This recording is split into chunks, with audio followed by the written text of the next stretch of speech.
pagi Bapak Ibu Saudara-saudari Jemaat Nilai Anugerah Kebenaran.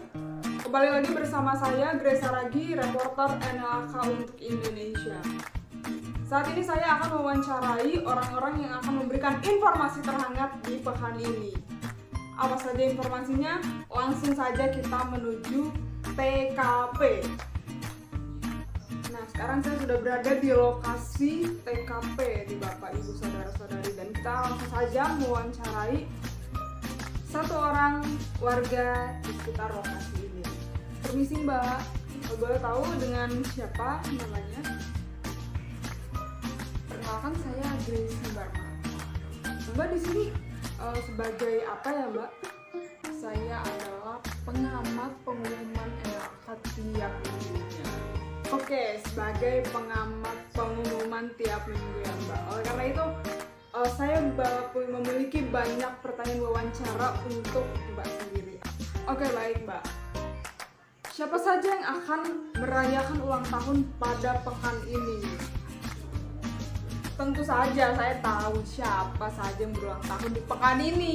Selamat ulang tahun kepada Bapak Mekar Sipautar pada tanggal 13 Maret dari NLAK Serang, Ibu Farida Ratnawati pada tanggal 14 Maret dari Jemaat NLAK Serang, Ibu Musahati pada tanggal 16 Maret dari Jemaat NLAK Serang, Bapak Hari Purnomo pada tanggal 16 Maret dari Jemaat NLAK Serang, Bapak Riko Tampati pada tanggal 16 Maret dari Jemaat NLAK Tangerang, Ibu Sumila pada tanggal 17 Maret dari Jemaat NLAK Serang, Saudara Martius Wijaya pada tanggal 17 Maret dari Jemaat NLAK Tangerang, Saudari Melisa Patricia Handoko pada tanggal 17 Maret juga nih dari Jemaat NLAK Tangerang, Saudari Amolina Lusanti pada tanggal 18 Maret dari Jemaat NLAK Serang, dan yang terakhir ada Ibu Feni Gozali pada tanggal 19 Maret dari NLAK Serang.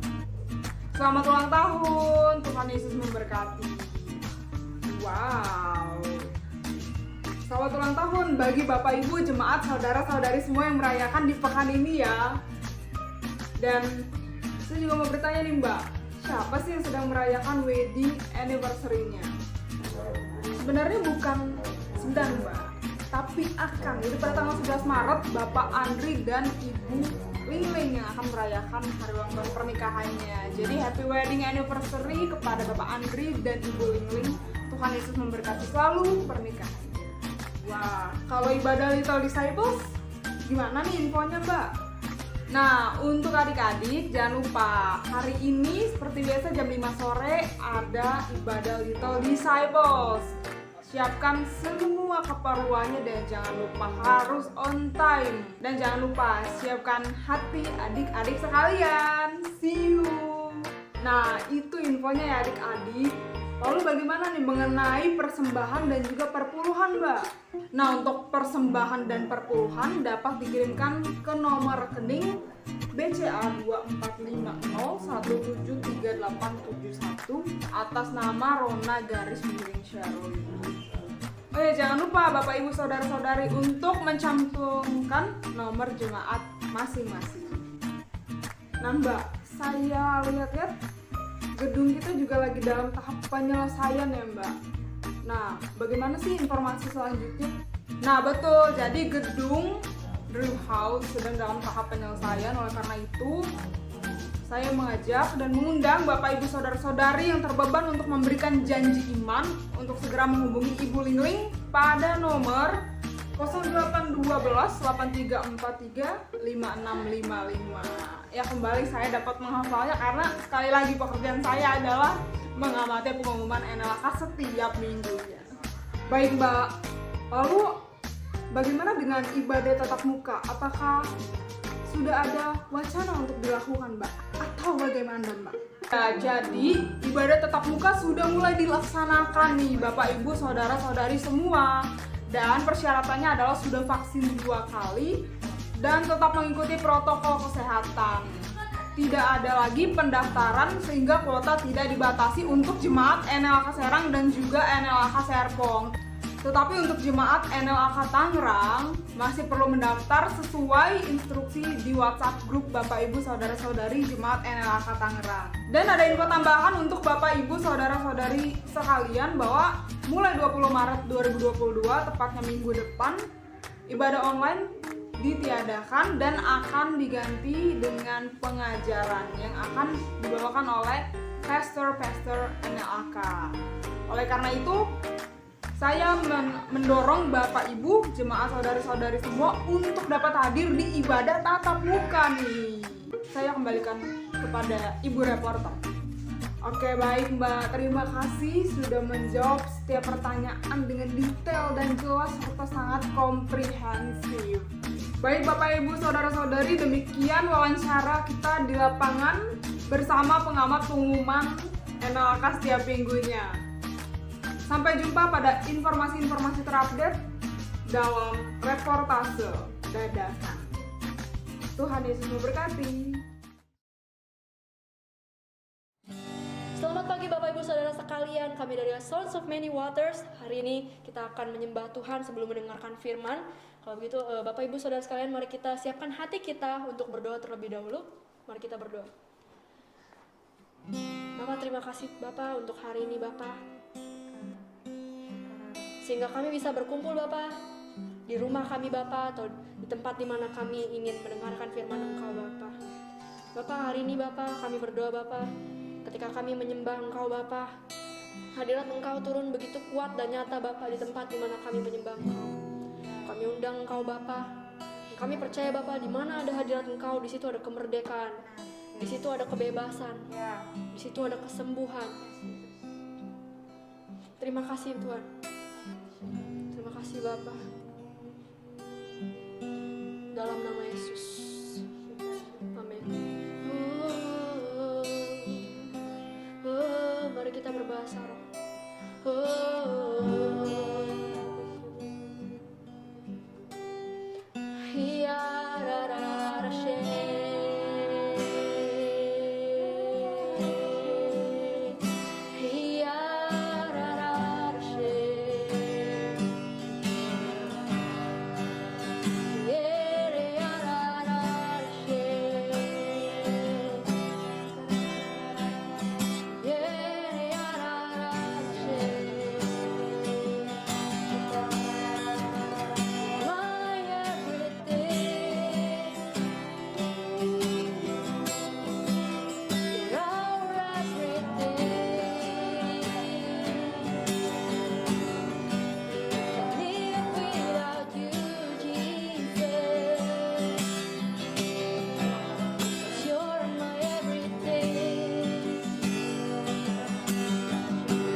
This is the air I breathe.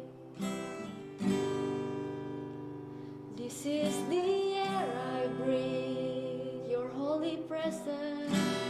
Your holy presence living in me.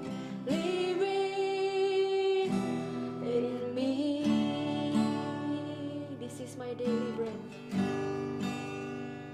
This is my daily bread.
yang haus akanmu. Ku lakukan perkara yang mustahil setiap hari, bergerak dengan ini waktumu, Roh Kudus penuhi setiap hati yang haus akanmu. Ku lakukan perkara yang mustahil setiap hari, bergerak dengan tuntunan ilahi.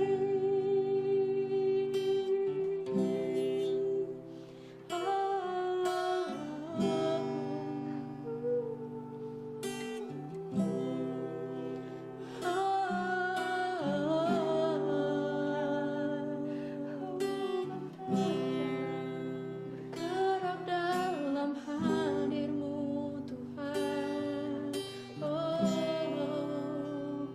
Yesus, oh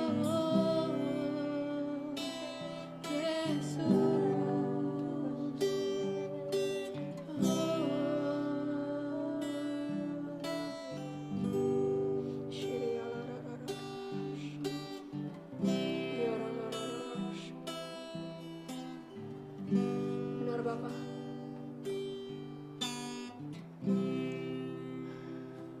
Kami tahu Bapak bahwa kekuatan kami hanya di dalam Engkau Bapak. Kami tidak bisa hidup tanpa kehadiran Engkau di dalam kami, tanpa Engkau berbicara dalam hidup kami Bapak. Kami tahu Bapak bahwa hidup kami hanya di dalam Engkau dan Engkau hidup di dalam kami Bapak.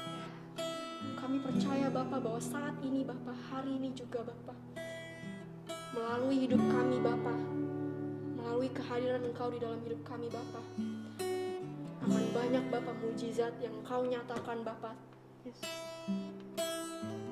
Kami percaya Bapak.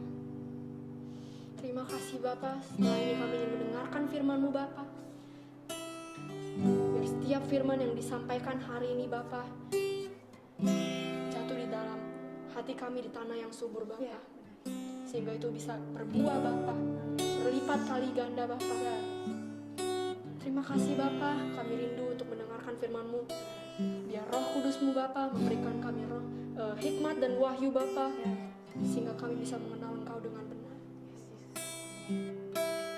Terima kasih Tuhan Yesus. Hanya di dalam nama Tuhan Yesus kami telah berdoa dan ucap syukur. Haleluya. Amin.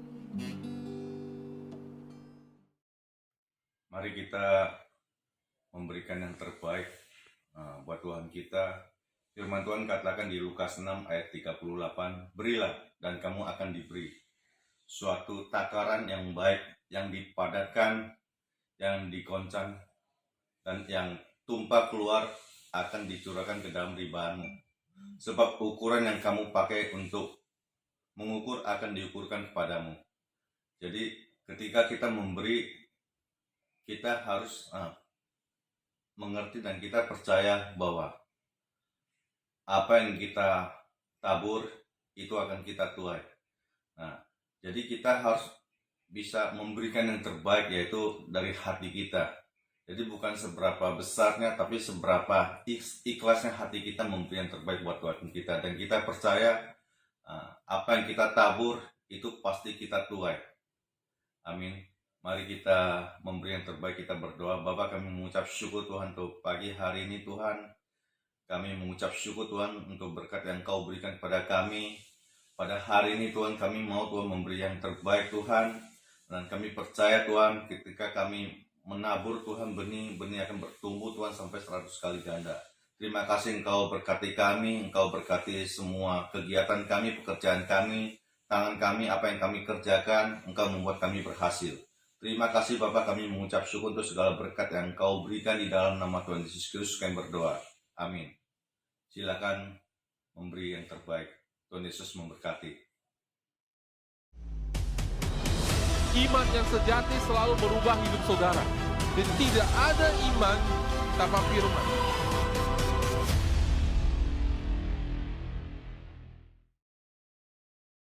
Selamat pagi saudara-saudara terkasih dalam Tuhan Yesus Kristus. Selamat pagi murid-murid Tuhan Yesus yang mengasihi Tuhan, yang dikasihi Tuhan, terutama saudara ya, dan yang mencintai firman Tuhan. Amin saudara ya.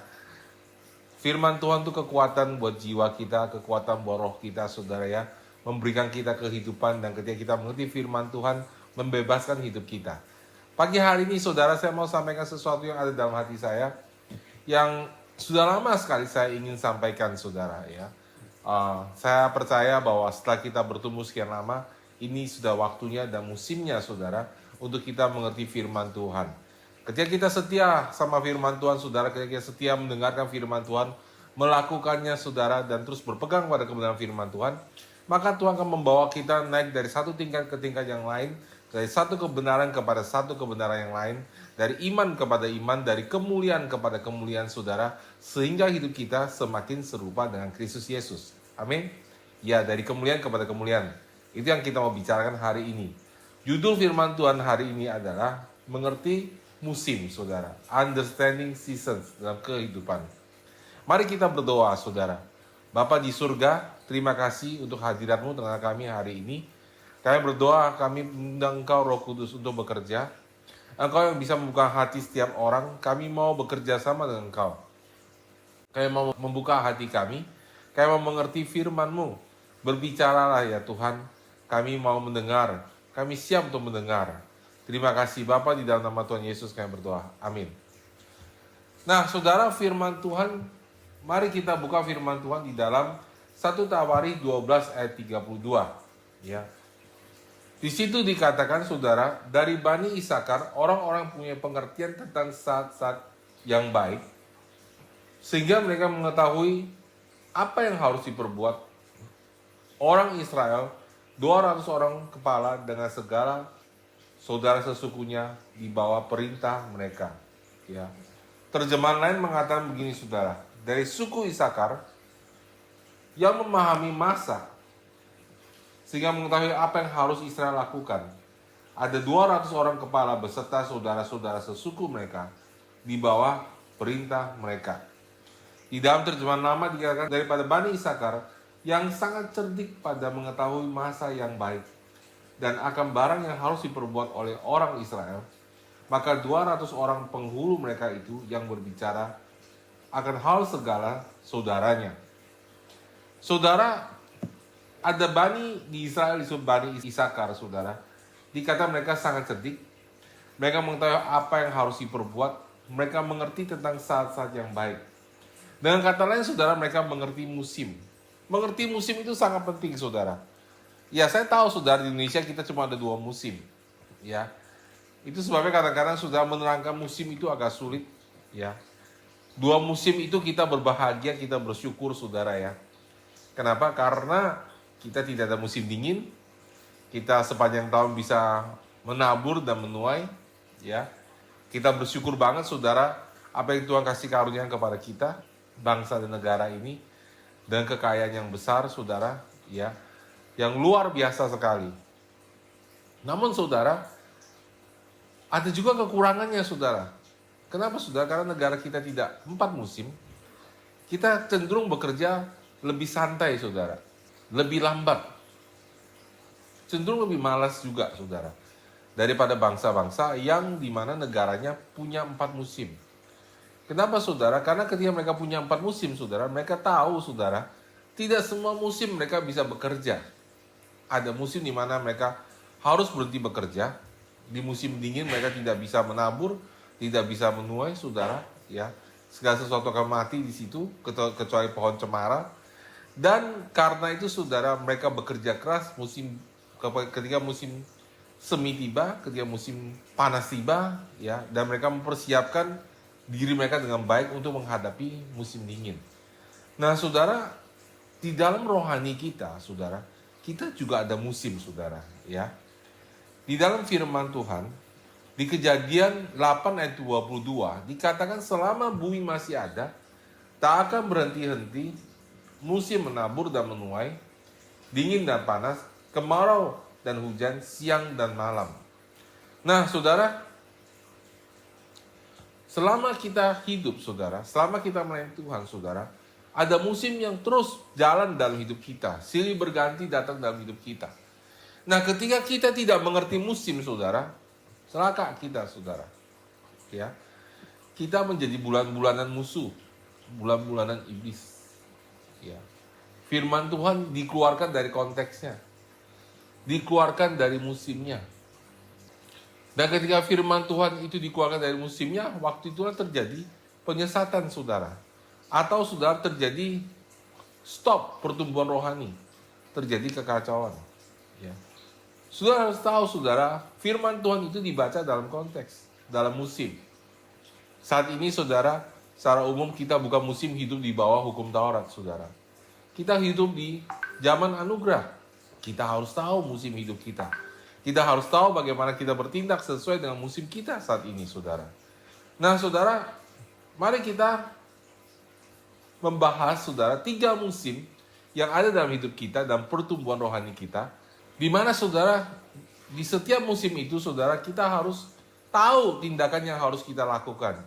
Ya, jangan melakukan tindakan yang salah. Nah, saudara, musim pertama, saudara, yang kita sebut adalah musim persiapan, preparation. Wow, saudara ya.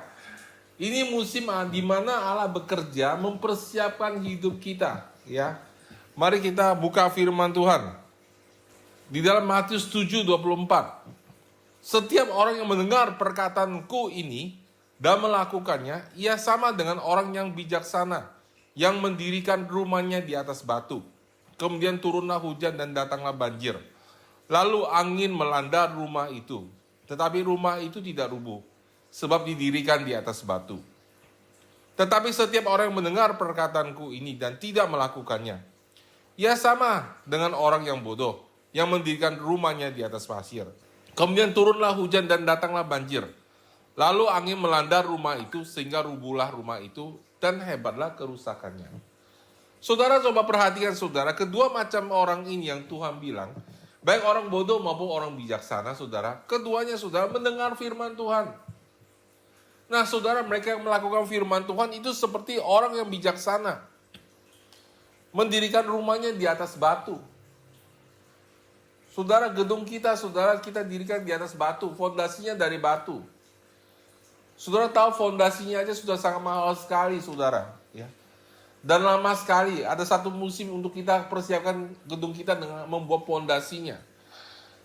Nah, saudara yang terkasih dalam Tuhan, tentu mendirikan di rumah di atas batu itu perlu biaya lebih, perlu waktu lebih, perlu pengorbanan lebih. Sedangkan mendirikan rumah di atas pasir, saudara, orang bodoh itu, saudara. Saudara pernah main pasir di pantai? Membangun rumah-rumahan, membangun istana-istanaan pakai ember, ya. 1-2 jam sudah jadi, indah sekali, saudara.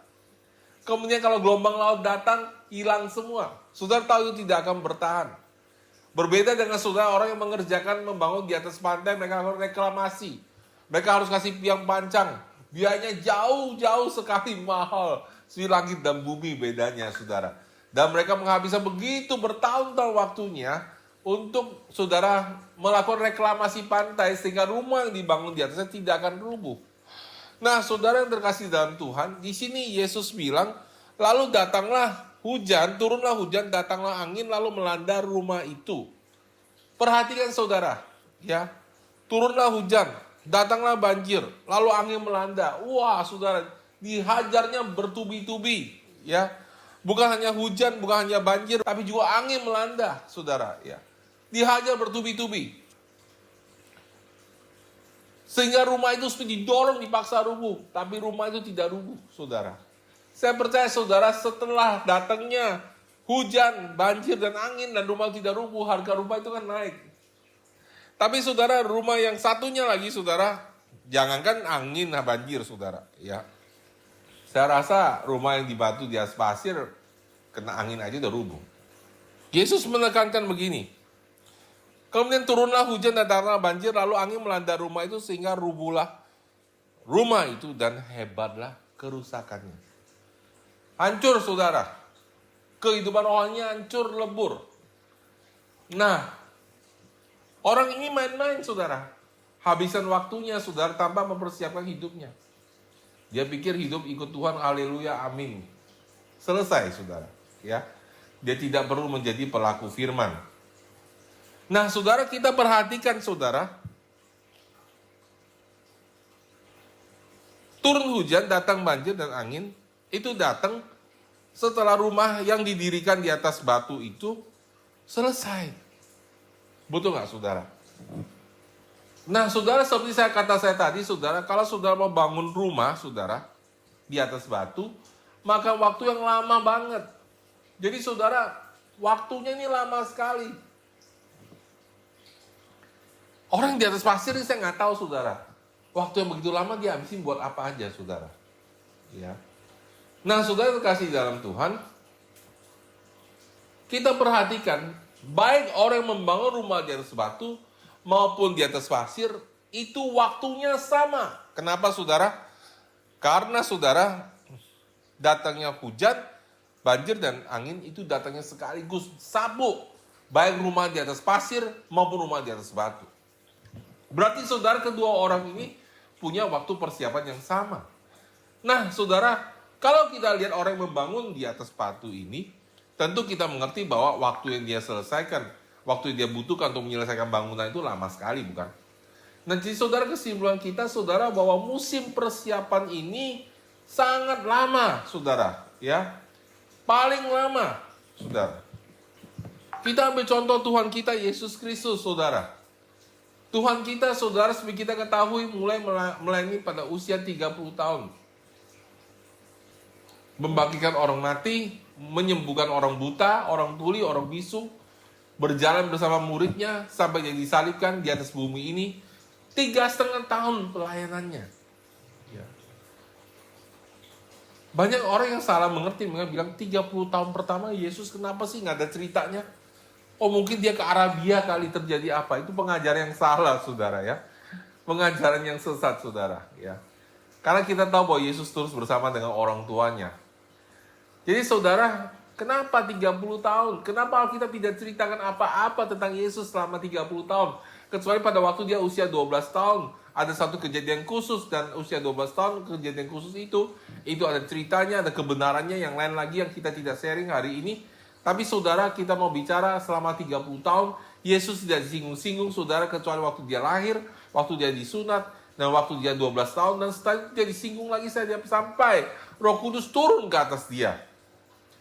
Jadi, saudara, kenapa Alkitab diam mengenai masa itu? Karena itu adalah masa persiapan Yesus. Masa Yesus hidup sebagai manusia biasa dalam ketatan yang sempurna di bawah hukum Taurat untuk mempersiapkan dirinya sebagai korban buat saudara dan saya. Dia mempersiapkan dirinya sebagai manusia yang sempurna, yang hidup seperti kita, punya tubuh, punya kelemahan, hanya dia tidak berbuat dosa untuk mempersiapkan dirinya. Setelah itu dia akan melayani 3,5 tahun, dan setelah itu dia mencapai panggilan dan tujuan hidupnya, yaitu mati buat kita, sehingga dosa kita diampuni. Bayangin, saudara, Yesus sendiri, saudara, persiapannya 30 tahun. Untuk melayani berapa lama, saudara? 3,5 tahun. Wow. Masa pelayanan, masa persiapan ini masa yang paling panjang, saudara. Ya, Pak, saya nggak sanggup. Saudara, kalau saudara nggak bisa selesaikan masa ini, ketika masa berikutnya datang, saudara tidak akan siap. Banyak orang tidak mengerti masa persiapan ini. Ya, ini musim yang paling panjang. Ya, kita nggak tahu berapa lama, saudara. Nah, di dalam musim persiapan inilah Tuhan membentuk karakter kita, membentuk karunia rohani kita, mempersiapkan kita. Kita dilatih baik dalam karakter maupun dalam ketajaman karunia rohani. Kita dilatih untuk peka sama suara Tuhan. Kita dilatih, saudara. Ya. Nah, saudara, banyak orang ketika di musim ini mereka gugur, saudara. Mereka nggak tahan, saudara, ketika orang memperlakukan mereka dengan tidak benar. Orang memperlakukan mereka dengan tidak adil. Orang mulai mengata-ngatai mereka. Ya. Coba kita lihat Daud bagaimana, saudara. Di dalam 1 Samuel 16 ayat ke-6, Ketika mereka itu masuk dan Samuel melihat Eliab, lalu pikirnya sungguh di hadapan Tuhan sekarang berdiri orang yang diurapinya. Tetapi berfirmanlah Tuhan kepada Samuel, jangan pandang parasnya atau perawakan yang tinggi, sebab aku telah menolaknya. Bukan yang dilihat manusia, yang dilihat Allah. Manusia melihat apa yang di depan mata, tetapi Tuhan melihat hati. Oh, ini luar biasa bang saudara. Ya. Dibilang gini saudara, Tuhan bilang aku telah menolaknya. Jadi sebelumnya saudara, Eliab ini sudah pernah diuji dalam hidupnya. Tapi karena dia gagal dalam ujian saudara ya, Allah tidak mau pakai dia lagi saudara ya. Dia udah tidak siap saudara. Sudah terlalu lama mengeraskan hatinya sehingga Allah tidak bisa merubah lagi hatinya. Seperti Alkitab mengatakan jangan seperti Esau saudara ya. Ketika dia mencari hak kesulungannya. Di dalam Ibrani 12 ayat 16 dikatakan janganlah ada orang yang menjadi cabul atau memiliki nafsu yang rendah seperti Esau, yang menjual hak kesulungannya untuk sepiring makanan. Ayat ke-17, sebab kamu tahu ketika ia hendak menerima berkat itu, ia ditolak. Sebab ia tidak beroleh kesempatan untuk memperbaiki kesalahannya, sekalipun ia mencarinya dengan mencucurkan air mata. Kenapa saudara? Karena kesempatannya sudah habis. Sudah habis saudara. Ya. Dia terus mengeraskan hatinya sehingga dia tidak bisa masuk ke tanah perjanjian. Kita kembali ke ayat tadi, saudara. 1 Samuel 16 ayat 8. Lalu Isai memanggil Abinadab dan menyuruhnya lewat di depan Samuel, tetapi Samuel berkata, orang ini pun tidak dipilih Tuhan. Kemudian Isai menyuruh Syama lewat, tetapi Samuel berkata, orang ini pun tidak dipilih Tuhan. Demikianlah Isai menyuruh ketujuh anaknya lewat di hadapan Samuel, tapi Samuel berkata kepada Isai, semuanya ini tidak dipilih Tuhan. Berapa anaknya saudara Isai yang Isai suruh lewat yang laki-laki? 7. Katakan 7 saudara ya. 7-7-nya tidak dipilih Tuhan. Samuel bingung. Lalu Samuel berkata kepada Isai, ini anakmu semua. Tuhan gak mungkin salah berfirman saudara. Tuhan sudah bilang harus pilih anak dari Isai. Tapi kenapa 7-7-nya tidak ada yang Tuhan pilih saudara? Tuhan bilang ini anakmu semua. Jawabnya saudara, masih tinggal yang bungsu, tetapi sedang menggembalakan kambing domba. Kata Samuel kepada Isai, suruhlah memanggil dia, sebab kita tidak akan duduk makan sebelum ia datang kemari. Kemudian disuruhlah menjemput dia. Ia kemerah-merahan, matanya indah dan parasnya elok. Lalu Tuhan berfirman, bangkitlah, urapilah dia, sebab inilah dia. Ya, saudara, jangan tergesa-gesa, saudara ya. Tiba-tiba saya merasa pengen ngomong ini, buat saudara yang masih single. Jangan tergesa-gesa pilih pasangan hidup. Amin. Kalau itu saudara dekat sama Tuhan sudah tahu ini orangnya. Amin saudara. Ya. Nah saudara, apa yang saya mau katakan di sini saudara? Saya mau katakan sama saudara, Daud ini tidak dipandang, tidak dianggap. Bahkan sama papanya sendiri di acara yang begitu penting ada seorang nabi datang ke rumahnya mencari raja saudara. Papanya nggak panggil Daud datang. Papanya anggap kecil, nggak ada artinya. Siapa sih Daud itu? Saudara, Isai ini bukan bapak yang baik, saudara. Dia tidak memperhatikan anak yang bungsu. Berbeda saudara dengan Yakub, saudara. Nah, saudara, Isai ini justru nggak memperhatikan, sehingga saudara tentu Daud ini sudah biasa tidak dianggap. Daud ini sudah pasti saudara nggak punya pembapaan yang baik. Daud ini pasti saudara butuh pemulihan hati Bapa. Amin saudara. Tapi saudara, Tuhan tetap bisa pakai Daud. Amin. Dengar baik-baik saudara kasih dalam Tuhan. Kalau saudara nggak punya orang tua yang baik, kalau saudara tidak punya orang tua yang takut akan Tuhan, Tuhan tetap bisa pakai saudara. Asal saudara punya sikap hati seperti Daud. Amin. Mari kita lihat apa yang Daud lakukan. Kita lihat 1 Samuel 17 ayat 28. Ketika Eliab kakaknya yang tertua mendengar perkataan Daud kepada orang-orang itu, bangkitlah amarah Eliab kepada Daud sambil berkata, mengapa engkau datang? Dan pada siapakah kau tinggalkan kambing domba duang yang 2-3 ekor itu di padang gurun? Aku kenal sifat pemberanimu dan kejahatanmu. Engkau datang kemari dengan maksud melihat pertempuran. Jadi saudara-saudara, Daud dipilih oleh Tuhan dan diurapi oleh Nabi Elia.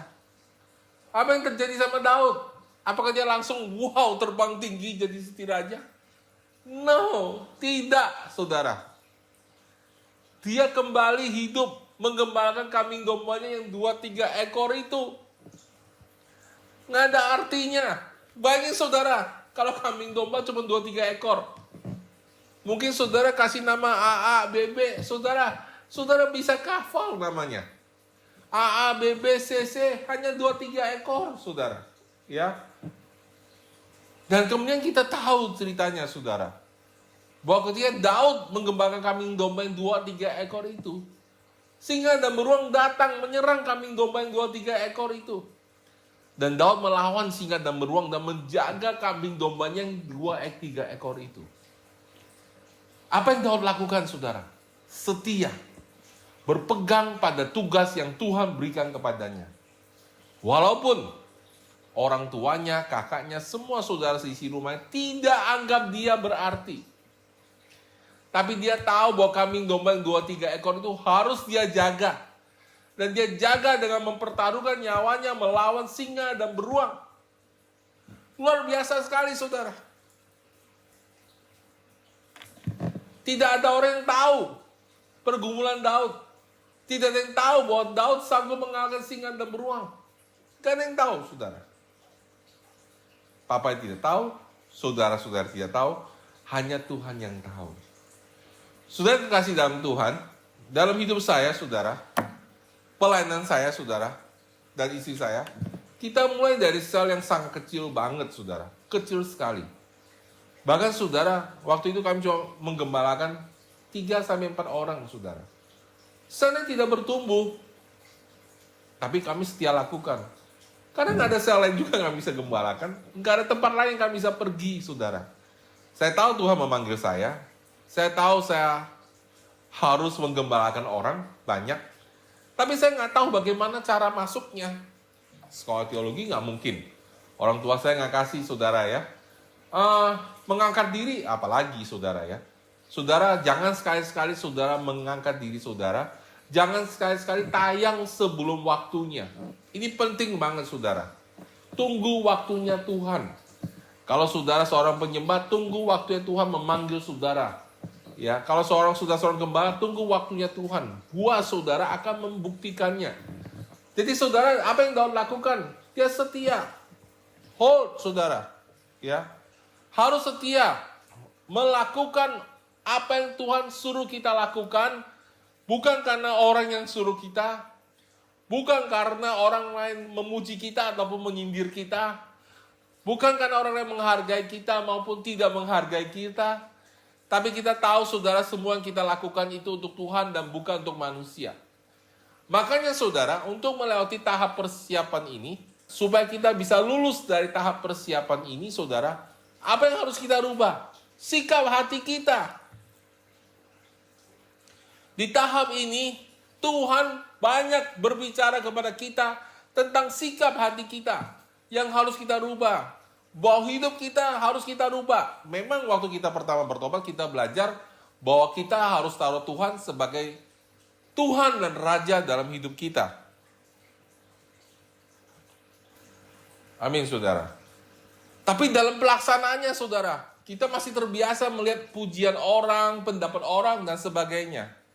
Nah, saudara, selama masa-masa ini kita belajar, saudara, ketika orang menekan kita, ketika tekanan datang baik dari dalam gereja, di luar gereja, baik kita didesak dari manapun, kita harus hold, berpegang pada tugas yang Tuhan berikan pada kita, setia lakukan, setia melayani seperti kepada Tuhan. Walaupun terjadi tekanan terhadap kesulitan, saudara, tahan, saudara, ya.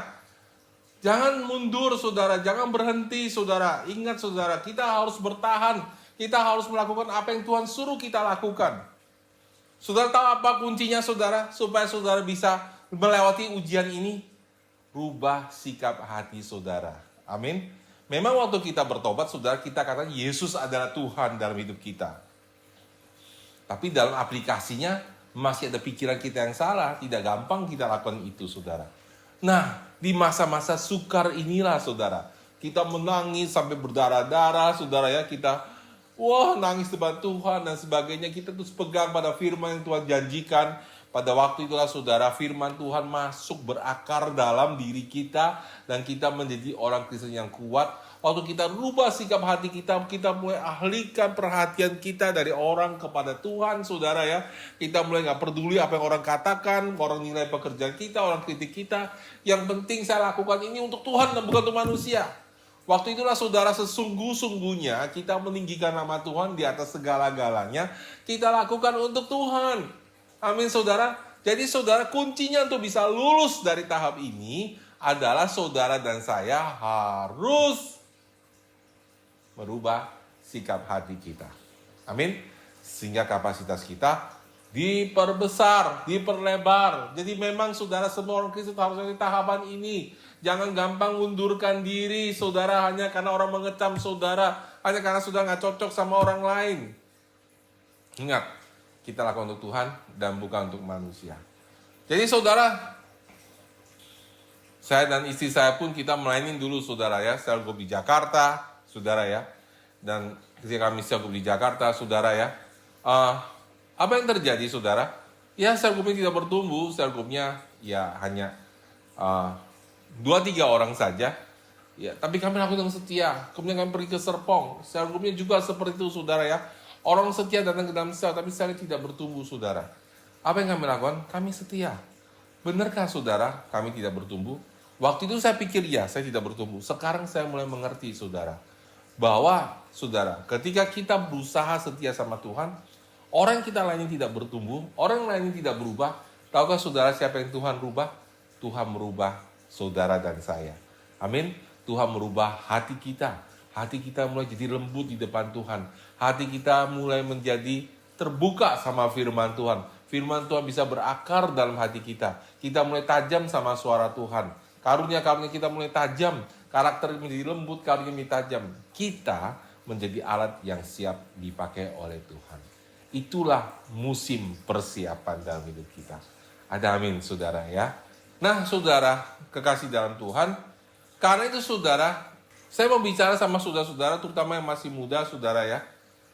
Jangan mudah pindah tempat, cari kerja, cari gaji besar, tanpa melihat dan bertanya sama Tuhan, apakah waktu saya kerja di situ ada damai sejahtera, ada penyertaan Tuhan dalam hidup saya seperti itu.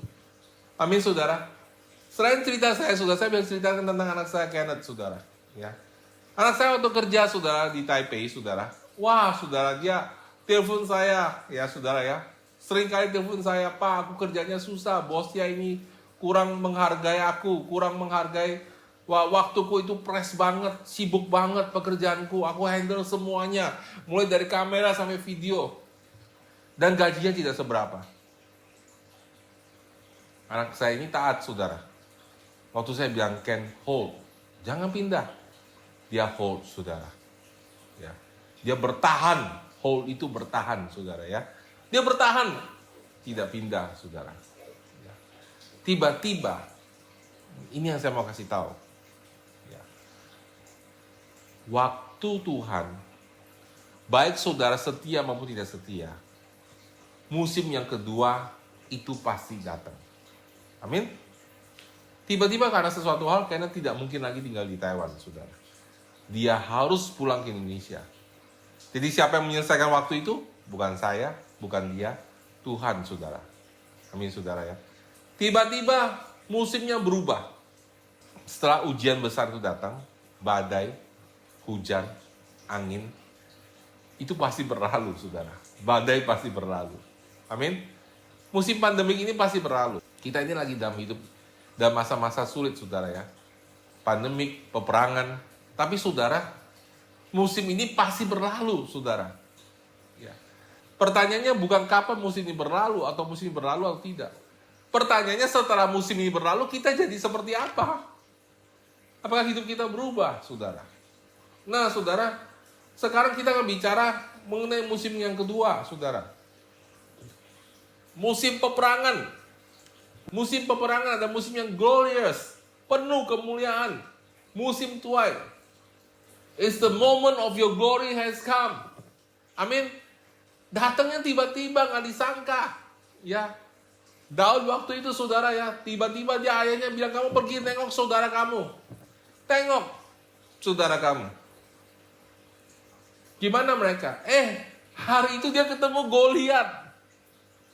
Jadi saudara kita lihat saudara di 1 Samuel 17 ayat ke-17, Isai berkata kepada Daud anaknya, ambillah untuk kakak-kakakmu berti gandum ini seeva dan roti yang 10 ini, bawalah cepat-cepat ke perkemahan kepada kakak-kakakmu, dan baiklah sampaikan keju yang 10 ini kepada kepala pasukan 1000, tengoklah apakah kakak-kakakmu selamat, dan bawalah sesuatu tanda dari mereka.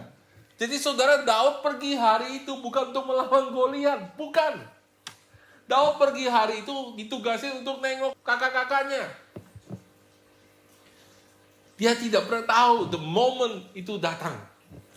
Saudara yang kekasih dalam Tuhan, kalau kita nggak siap nih ya di dalam musim yang pertama, musim persiapan, maka ketika musim peperangan, musim glorious, musim kemenangan. Kenapa saudara? Karena peperangan itu saudara, Tuhan tetapkan kita jadi pemenang, bukan menjadi pecandu, bukan jadi orang yang kalah. Pertanyaannya, kenapa orang kalah waktu musim perang, saudara? Kenapa orang Kristen kalah ketika musim perang tiba? Jawabannya adalah karena ketika musim perang tiba, saudara, mereka tidak mempersiapkan diri di musim mempersiapkan diri. Persis seperti bangsa Israel, ketika Tuhan suruh mereka masuk ke tanah perjanjian, mereka nggak siap, saudara. Padahal itu adalah golden hour-nya mereka, jam emasnya mereka, golden moment-nya mereka ya. Di mana saudara-saudara dan saya kekasih, itu adalah hari di mana Tuhan membuat saudara dan saya menjadi hidup penuh kemenangan. Tuhan dan membuat saudara dan saya menjadi pahlawan-pahlawan iman yang gagah berani. Tetapi kenapa saudara? Karena waktu persiapan, orang Israel tidak mempersiapkan dirinya, mereka tidak berdiri, 10 kali mereka diuji, mereka tidak setia, mereka tidak merubah cara berpikirnya, mereka terus mengeluh, saudara. Mereka tidak siap. Kita lihat dalam Bilangan 14 ayat 22. Semua orang yang telah melihat kemuliaanku dan tanda-tanda mujizat yang kuperbuat di Mesir dan di padang gurun, namun telah 10 kali mencobai aku dan tidak mau mendengarkan suaraku, pastilah tidak akan melihat negeri yang kujanjikan dengan sumpah kepada nenek moyang mereka. Semua yang menista aku ini tidak akan melihatnya. Tetapi hambaku Kaleb, karena lain jiwa, sudah perhatikan, yang ada padanya, dan ia mengikuti aku dengan sepenuhnya, akan kubawa masuk ke negeri yang dimasukinya itu, dan keturunannya itu akan memilikinya. Kenapa saudara? Kalau kita bilang karena Kaleb lain jiwanya, di mana jiwanya berubah? Jiwa itu bicara pola pikir. Di mana saudara? Di masa persiapan, di padang gurun, Kaleb merubah pikirannya sehingga dia siap mengambil janji-janji Allah di dalam hidupnya. Amin saudara. Saudara mau mengalami janji Tuhan di dalam hidup saudara? Amin.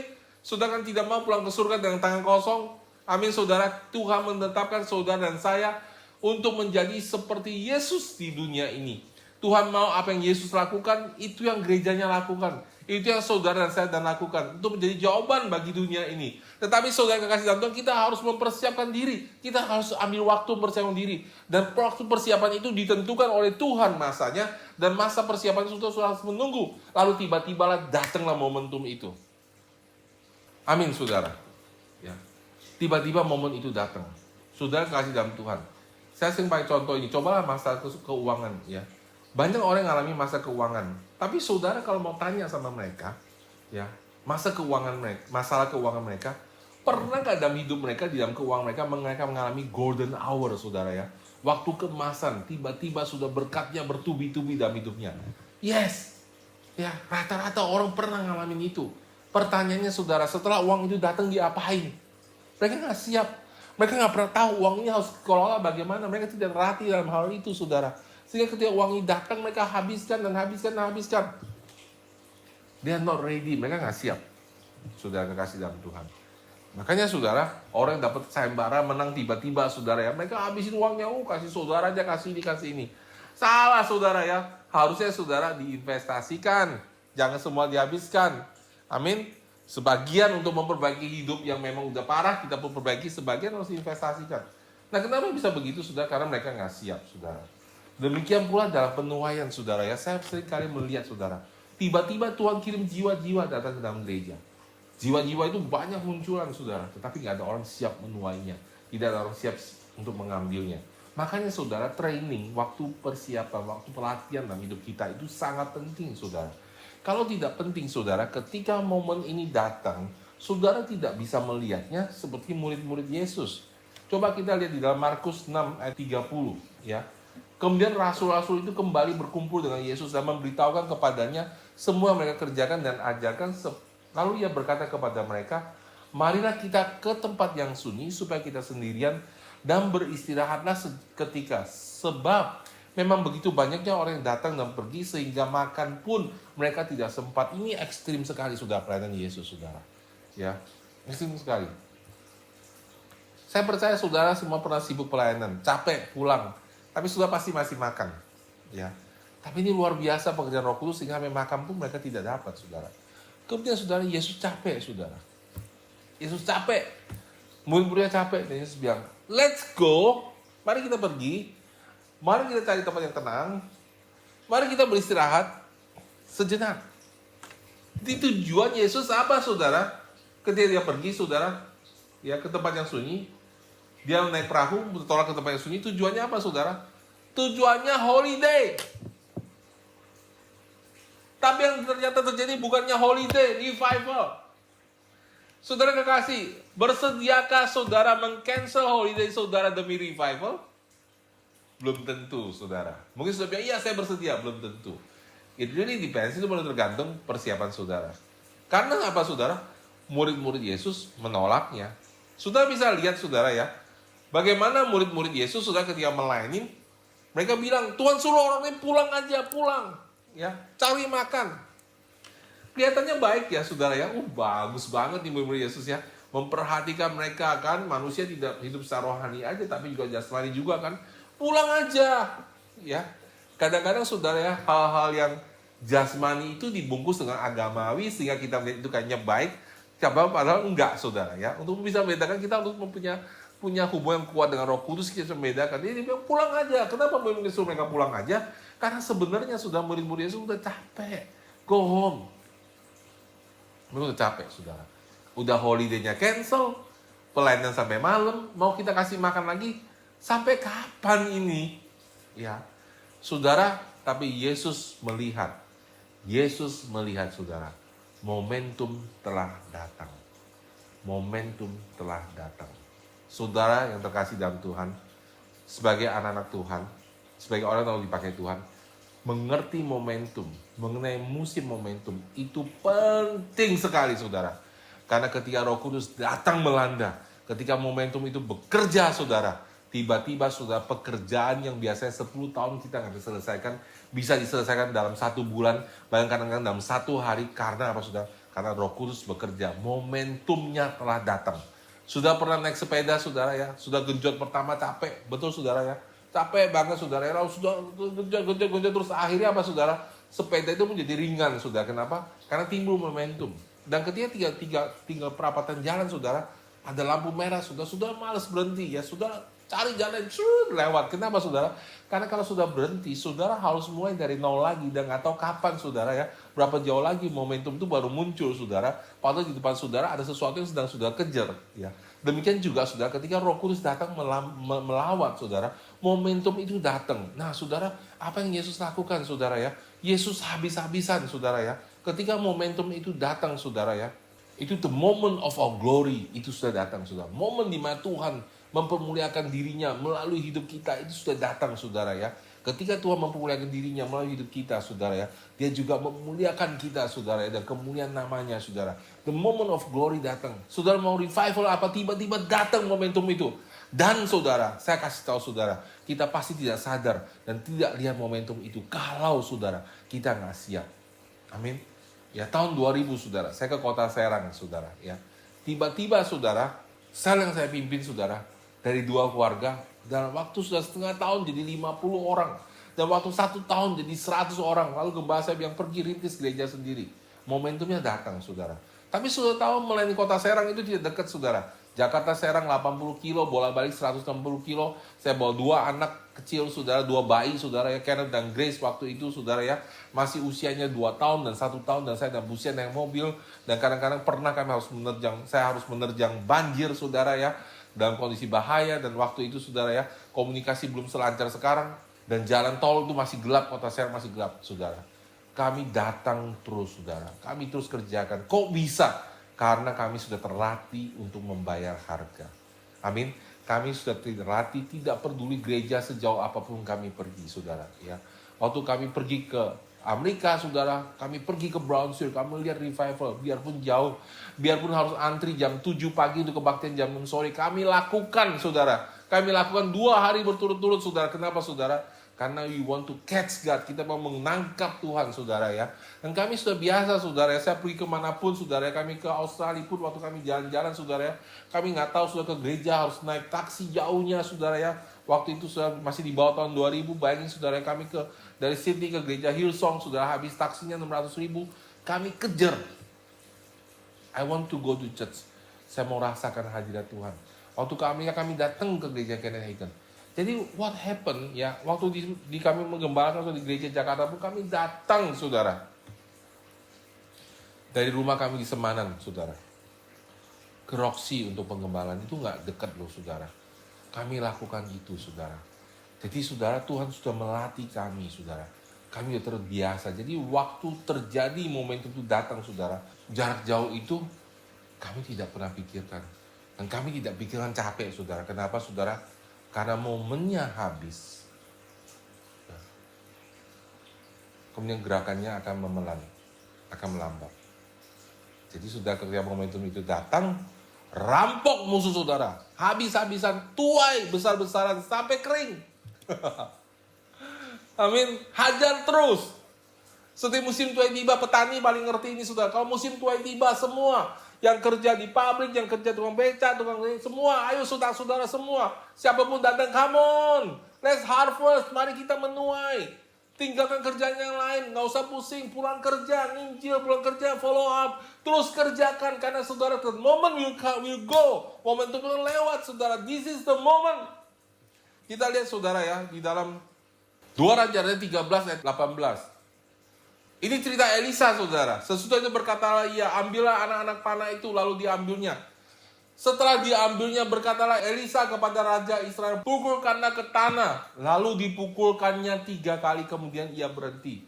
Tapi gusarlah Abi Allah itu berkata kepadanya, serta berkata, seharusnya engkau memukul 5 atau 6 kali. Dengan berbuat demikian engkau akan memukul Aram sampai habis lenyap. Tetapi sekarang hanya 3 kali saja engkau akan memukul orang Aram. Saudara, orang ini sudah nggak mengerti momentum. Raja ini tidak mengerti momentum. Ketika disuruh pukul musuhnya. Nubuatan Nabi itu bilang pukul ke tanah, pukul habis-habisan. Amin. Sampai tangan saudara pegel, sampai saudara nggak bisa gerak lagi. Pukul habis-habisan.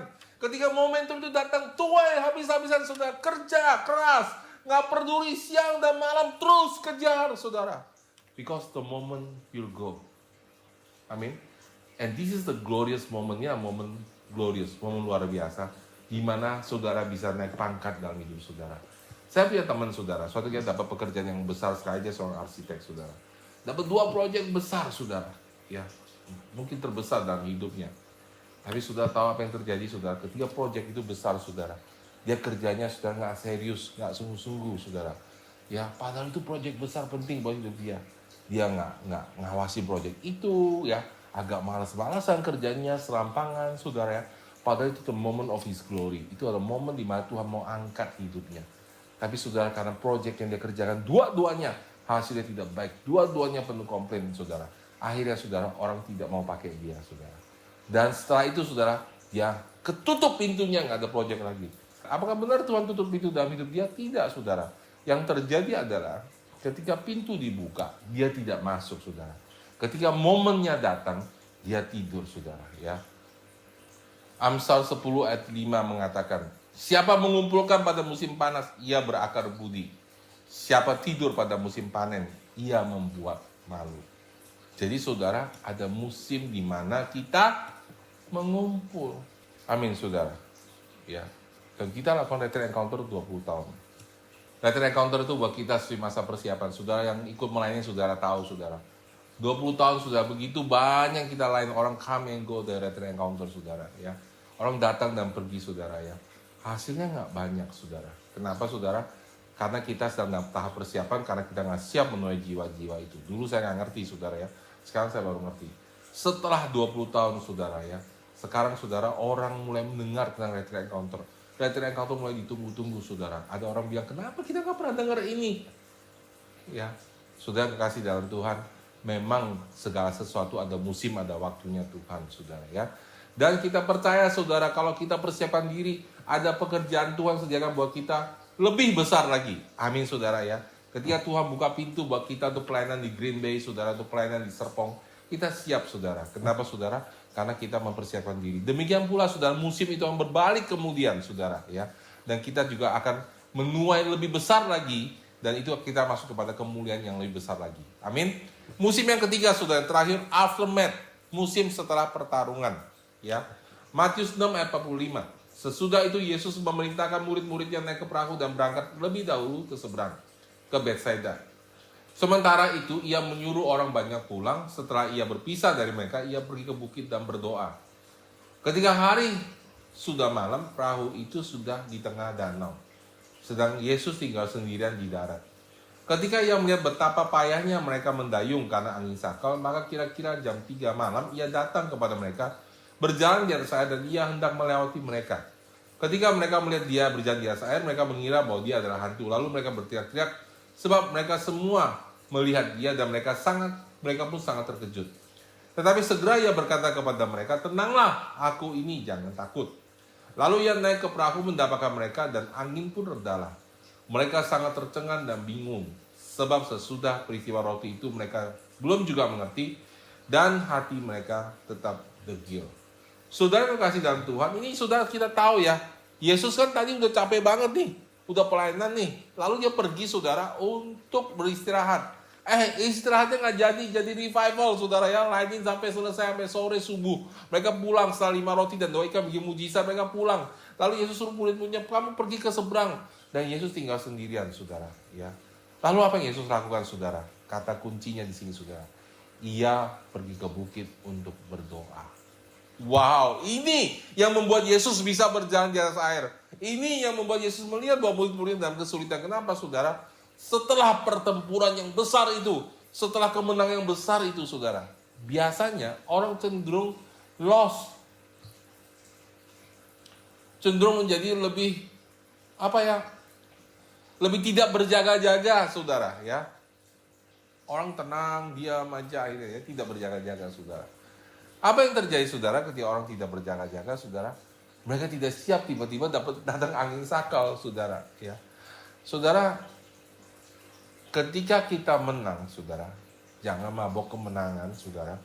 Harus tetap lakukan nilai-nilai kita. Harus tetap setia saat teduh.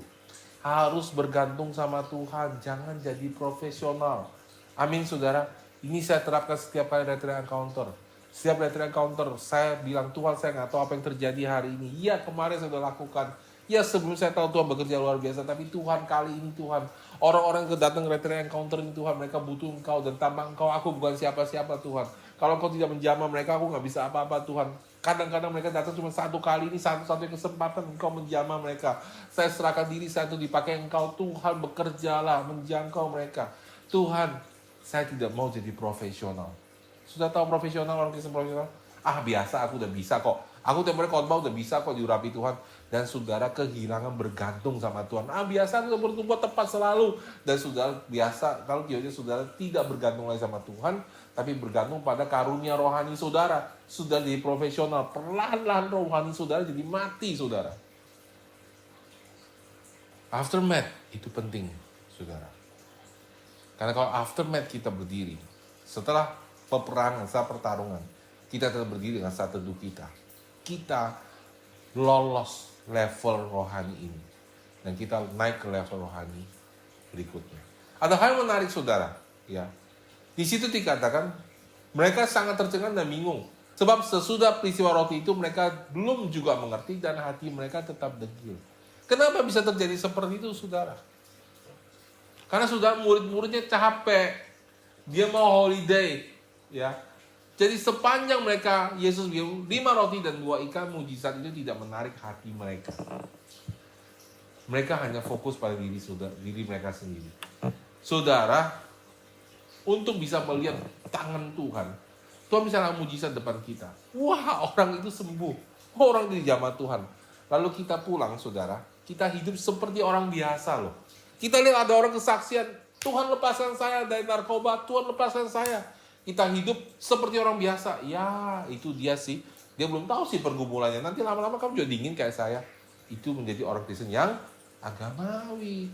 Saudara, ya mulai fokus pada diri dia sendiri, nggak fokus sama Tuhan. Nah, ini yang murid-murid Yesus lakukan. Kita capek, kita malas. Ya udah selesai lah, kita biasa pelayanan. Kita mau go home, mau pulang sekarang, saudara ya.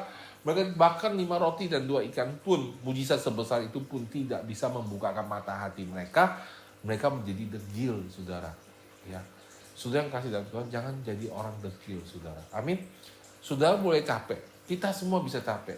Kita bisa semua lelah, saudara. Tapi saudara, jangan menganggap mujizat Tuhan yang terjadi dalam hidup saudara maupun hidup orang lain yang saudara lainin itu biasa aja. Itu tidak biasa, saudara. Kalau bukan Tuhan kerjakan, itu tidak mungkin terjadi. Dan saudara, kejadian mujizat, kita harus tangkap itu. Bilang, Tuhan, aku juga mau. Katakan sama-sama, 1, 2, 3. Tuhan, aku juga mau. Dan nomor 2, saudara harus katakan, Tuhan, kalau ini bisa, yang itu juga bisa. Mari kita katakan sama-sama, 2, 3. Tuhan, kalau yang ini bisa, yang itu juga bisa.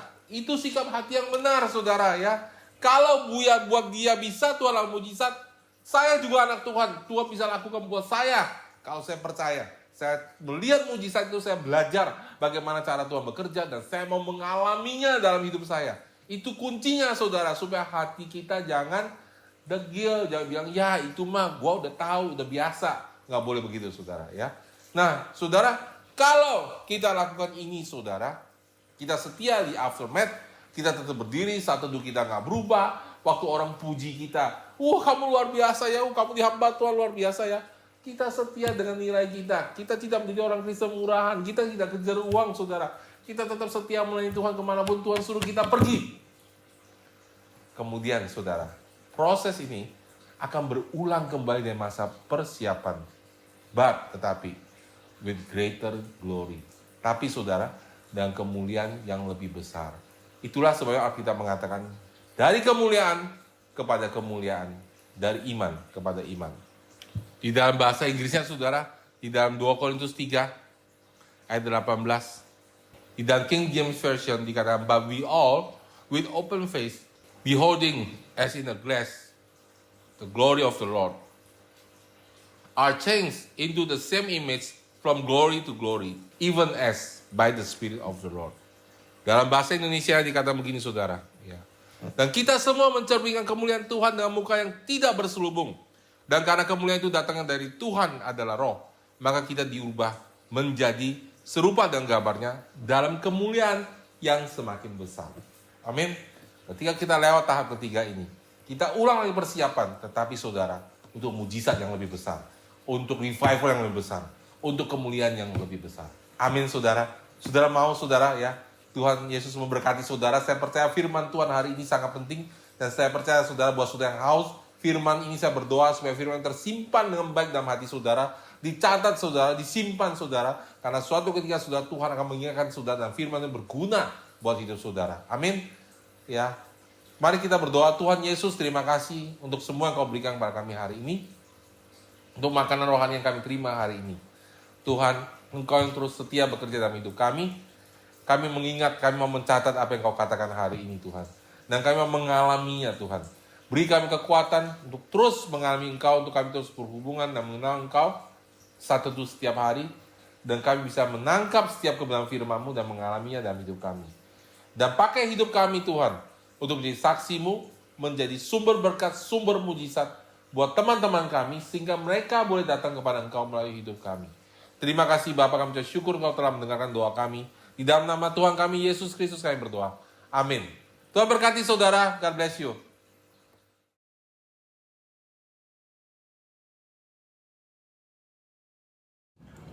Bapak Ibu, kita akan ambil perjamuan kudus.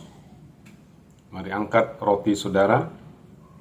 Bapak akan ucap syukur untuk tubuh Kristus yang dipecahkan buat kami. Kami ucap syukur Tuhan. Kami ambil bagian di dalam perjamuan kudus ini. Kami percaya ketika kami ambil Tuhan, kami ambil bagian di dalam Engkau. Kami mengucap syukur untuk pengorbanan-Mu di atas kayu salib. Terima kasih Bapa, mari kita makan saudara.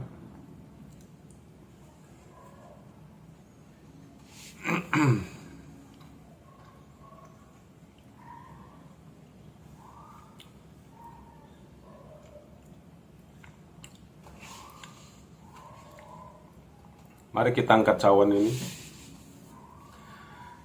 Bapa kami ucap syukur bahwa cawan ini adalah darah Yesus. Darah perjanjian baru yang tumpahkan buat kami. Kami ucap syukur bahwa darah-Mu menyucikan hati nurani kami. Darah-Mu membawa kami hidup di dalam kehidupan yang penuh dengan kelimpahan. Tanpa penuduhan. Kami ucap syukur Bapa. Terima kasih Tuhan Yesus. Ucap syukur untuk darah Yesus ini. Dalam nama Yesus mari kita minum saudara.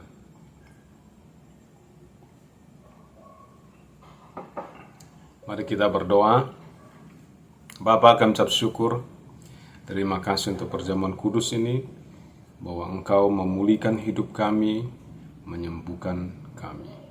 Terima kasih Bapa. Terima kasih Tuhan. Bahwa kami akan memperoleh pertolongan kami tepat pada waktunya. Di dalam nama Tuhan Yesus kami berdoa. Amin. Saudara kekasih di dalam Tuhan, kita akan selesaikan kebaktian pada pagi ini dengan menerima berkat dari Tuhan Allah kita. Angkatlah kedua tanganmu, saudara kekasih dalam Tuhan, sebagai hamba Allah, aku memberkati engkau di dalam nama Tuhan Yesus. Kiranya Tuhan menghadap wajah kepadamu dan menyinari hidupmu. Dan hidupmu diberkati.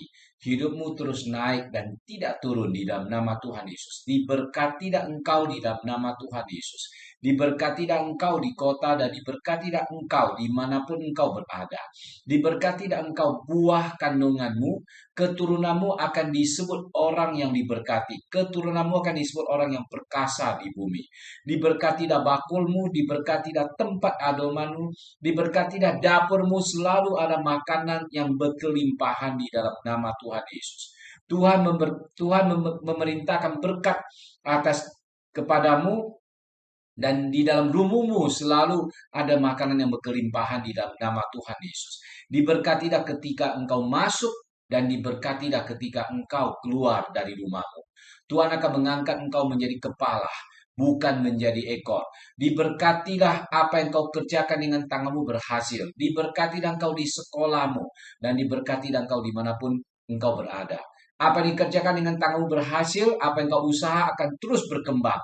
Di dalam nama Tuhan Yesus. Diberkatilah rohanimu terus semakin dalam dengan Tuhan. Di dalam nama Tuhan Yesus. Diberkatilah ketika engkau membaca firman Tuhan. Mata hatimu diterangkan, dibukakan. Sehingga engkau mengerti pengharapan apakah yang terkandung di dalam panggilannya. Di dalam nama Tuhan Yesus. Aku memberkati engkau di dalam nama Tuhan Yesus. Dan setiap orang yang percaya katakan, amin. Haleluya. Tuhan Yesus memberkati. Selamat hari Minggu. God bless you.